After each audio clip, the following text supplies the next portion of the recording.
ijambo umuntu uraryumva? Umuntu ndabyumva. Rigizwe n'ingombajwi zingahe? Ijambo umuntu numva ari nyinshi ra. Gerageza. Umuntu zigera muri eshanu.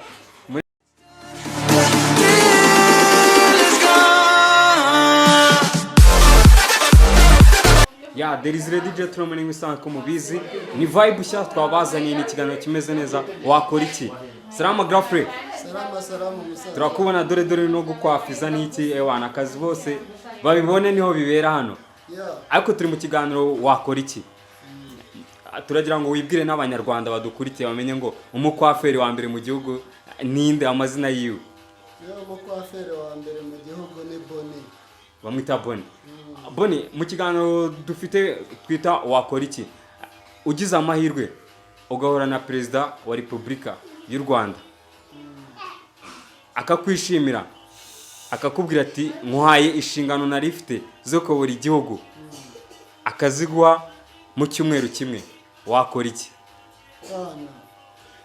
Nagerageza ku buryo ki musaza nakomereza aho yarageze rwose, igihugu kigakomeza kigatera imbere. Nawe ngiye uje gutangisha patiri hanga tukiryohera. Uravuze ati wakomeza ukiryohera. None ikibazo cya kabiri kiragira kiti ijambo umuntu. Ijambo umuntu uraryumva? Umuntu ndabyumva. Rigizwe n'ingombajwi zingahe? Ijambo umuntu numva ari nyinshi ra. Gerageza. Umuntu zigera muri eshanu. Urumva wagerageje nawe uri kutureba ugaseka nawe bikubayeho wamenya ibyo ari byo. Ikiganiro cya kindi wakora iki?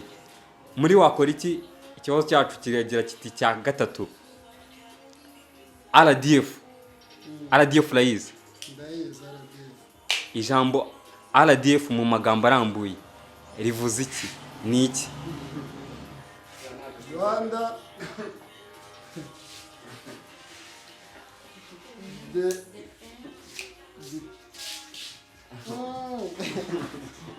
saza nako bazi ibibazo bikomera amashuri igihe tuba tuyaherukiramo. Wagerageza mu buryo ushoboye bwose.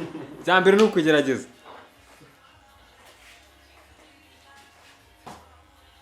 Rwanda development.